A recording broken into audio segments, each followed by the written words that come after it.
caídos puedan ejercer. Esto no significa que no experimentaremos luchas o tentaciones, pero nos da la confianza de que, con la ayuda de Dios, podemos resistir y superar las influencias malignas en nuestras vidas. Esta verdad es un llamado a la vigilancia y a la dependencia continua de Dios, reconociendo que nuestra victoria sobre las fuerzas espirituales del mal no viene de nuestra propia fuerza, sino del poder de Dios operando en nosotros. La historia de los ángeles caídos nos enseña lecciones importantes sobre la naturaleza del pecado y sus consecuencias. Vemos que incluso seres creados en perfección, con conocimiento directo de Dios, pueden elegir rebelarse. Esto destaca la seriedad del libre albedrío y la responsabilidad que viene con él. También nos muestra que el orgullo, el deseo de elevarse por encima de nuestra posición creada, es verdaderamente la raíz de todo pecado. La caída de Lucifer y sus seguidores sirve como una advertencia solemne para nosotros. Efesios 4:27 nos advierte: «Ni deis lugar al diablo». Esta advertencia reconoce que, aunque no podemos ser poseídos por demonios como creyentes, todavía podemos darles oportunidades de influenciar nuestras vidas a través de nuestras elecciones y acciones. Por lo tanto, somos llamados a una vigilancia constante, guardando nuestros corazones y mentes contra las sutiles influencias del mal. Al mismo tiempo, la historia de los ángeles caídos destaca la increíble gracia y amor de Dios. Mientras que los ángeles que pecaron fueron inmediatamente condenados, Dios eligió redimir a la humanidad caída.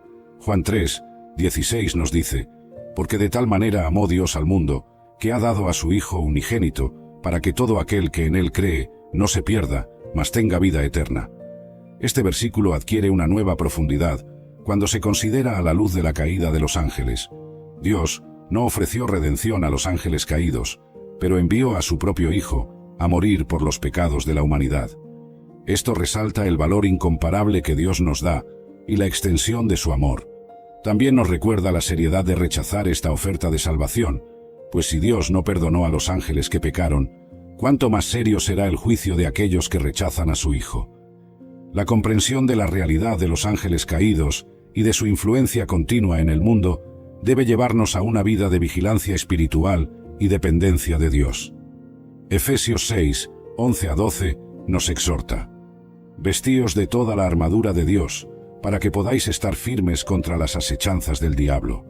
Porque no tenemos lucha contra sangre y carne, sino contra principados, contra potestades, contra los gobernadores de las tinieblas de este siglo, contra huestes espirituales de maldad en las regiones celestes».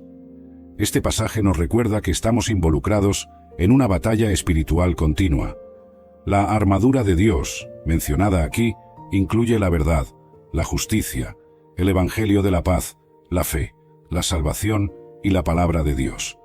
Cada pieza de esta armadura espiritual es esencial para resistir las estrategias y ataques de los ángeles caídos. La oración también desempeña un papel crucial en esta batalla espiritual.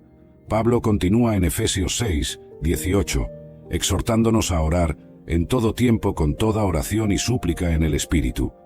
Esta dependencia constante de Dios a través de la oración nos mantiene conectados a la fuente de nuestra fuerza espiritual y nos ayuda a discernir y resistir las influencias malignas en nuestras vidas. Al concluir nuestra exploración de la historia de los ángeles caídos, nos quedamos con una comprensión más profunda de la realidad espiritual que nos rodea y de nuestro lugar en ella. Vemos que el conflicto entre el bien y el mal no es solo una abstracción filosófica, sino una realidad cósmica con consecuencias. Que las mayores transacciones espirituales ocurren cuando la mayoría duerme. La oscuridad trabaja en la noche. Los elegidos también. Ora por otros. Sí, por otros. Porque tu cobertura se fortalece cuando dejas de orar solo por ti. Cuando oras por tu familia, por tu ciudad, por otros elegidos. Dios fortalece tus muros también. ¿Lo entiendes ahora? No es solo orar, es pelear con sabiduría espiritual. Porque mientras otros reaccionan al ataque, tú lo anticipas. Mientras otros lloran después, tú celebras porque el fuego no te tocó. Y no es suerte, es preparación, es intercesión. Y si llegaste hasta aquí, elegido, es porque tu espíritu ya está inquieto. Ya lo sabes, estos días no se sobreviven con lógica, se trascienden con oración violenta y sensibilidad extrema. Pero no cierres este video aún, porque lo que está por revelarse en el próximo bloque es la pieza más peligrosa del tablero. La mayoría de los elegidos que caen no lo hacen por falta de oración, sino por una trampa invisible que se activa cuando la obediencia se vuelve parcial. Y esa revelación te la mostraré ahora. Prepárate. La mayoría de las caídas no ocurren por falta de talento, sino por demora en obedecer. Y aquí va una verdad que muy pocos tienen el coraje de decirte. Dios no bendice lo que tú haces eventualmente. Él bendice lo que haces cuando Él lo pidió. Porque cuando Dios da una instrucción, también define el momento exacto en que debe ser cumplida. Y si lo haces tarde, ya no es obediencia, es rebeldía disimulada con buenas intenciones. La obediencia tardía es desobediencia disfrazada de fe. Es una excusa elegante con apariencia de espiritualidad. Es decir, sí, Señor, pero después de consultar con tus emociones. Es aceptar el llamado, pero ponerle condiciones humanas. Y en los días 9 y 10 de julio, esa demora puede costarte una temporada entera. Jesús lo dijo claramente en Mateo 7. El que oye estas palabras y las hace, es como un hombre sabio que edificó su casa sobre la roca. Y cuando vino la tormenta, la casa no cayó. Pero el que solo escucha y no obedece, es como quien construyó sobre arena. ¿Sabes lo que eso significa espiritualmente? Que la fundación de tu vida no está en lo que conoces, sino en lo que obedeces. Y el enemigo sabe eso. Por eso no teme a los que oran sin obedecer, no teme a los que predican sin rendirse, no teme a los religiosos, teme a los obedientes, porque el obediente no necesita aplausos, no negocia con lo que Dios le dijo, no busca lógica, busca confirmación del cielo. En estos 2 días vas a ser probado, no con un demonio que grite, sino con algo mucho más sutil, la opción de postergar lo que sabes que Dios ya te pidió. Puede que no se vea como pecado, puede que incluso parezca prudente, pero si es desobediencia encubierta, te va a debilitar. Y aquí va una revelación. El enemigo no necesita que digas no a Dios. Le basta con que digas sí, pero no hoy. Sí, pero no de esta manera. Sí, pero cuando me sienta preparado. Esa es la trampa. Y es ahí donde muchos elegidos caen, porque creen que están obedeciendo cuando en realidad están negociando con lo eterno. La obediencia es en el tiempo de Dios, no cuando te conviene, no cuando todo se alinea, sino cuando el Espíritu te impulsa, aunque tu carne grite. Dios no bendice el talento fuera de su instrucción, bendice la obediencia. Puedes tener carisma, puedes tener influencia, puedes tener una unción. 31. Estas palabras, dichas con sinceridad y arrepentimiento, resonaron como una confesión pública de culpa y un reconocimiento de la inocencia de Jesús. Para Dimas, ese momento fue un punto de inflexión, un reconocimiento de su propia indignidad y de la santidad de Jesús. Volviéndose hacia Jesús, Dimas hizo una petición que cambió su eternidad. Jesús, acuérdate de mí cuando entres en tu reino. Lucas 23, 42. Esta petición no fue hecha en desesperación, sino con una fe simple y sincera, reconociendo a Jesús como el Mesías y creyendo en su promesa de un reino eterno. En medio de su propia agonía, Dimas encontró el coraje para pedir redención. Jesús, respondiendo con compasión y autoridad, dijo: «En verdad te digo que hoy estarás conmigo en el paraíso». Lucas 23, 43. Estas palabras trajeron un consuelo inmenso al corazón de Dimas. A pesar del dolor físico que estaba sufriendo, sintió una paz espiritual indescriptible. Sabía ahora que su fe no era en vano, y que, aunque su vida terrenal estaba llegando a su fin, tendría un lugar al lado de Jesús en el reino de los cielos. El escarnio de la multitud.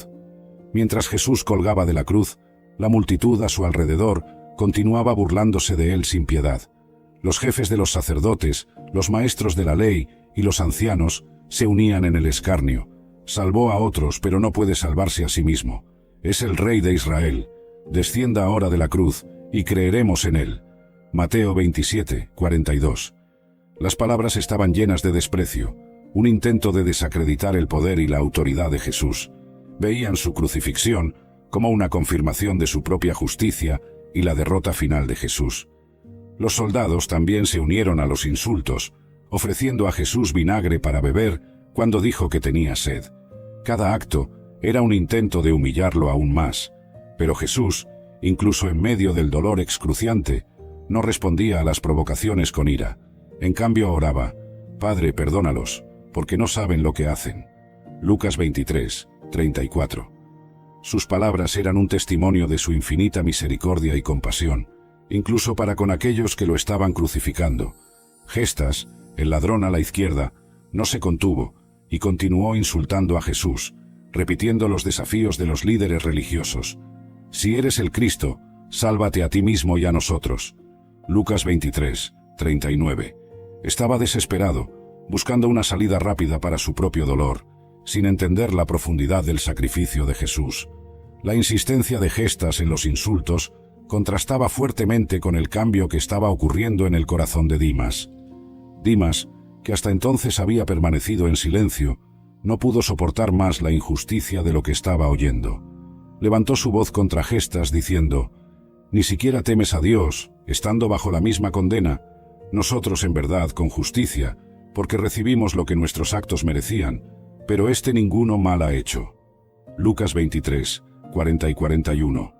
Con estas palabras, Dimas no solo defendía la inocencia de Jesús, sino que también reconocía su propia culpa. Se veía como un pecador que merecía el castigo, mientras que Jesús, el inocente, estaba siendo injustamente castigado. Este momento de claridad y arrepentimiento fue un punto de inflexión para Dimas. Reconoció la santidad de Jesús y su propia necesidad de redención.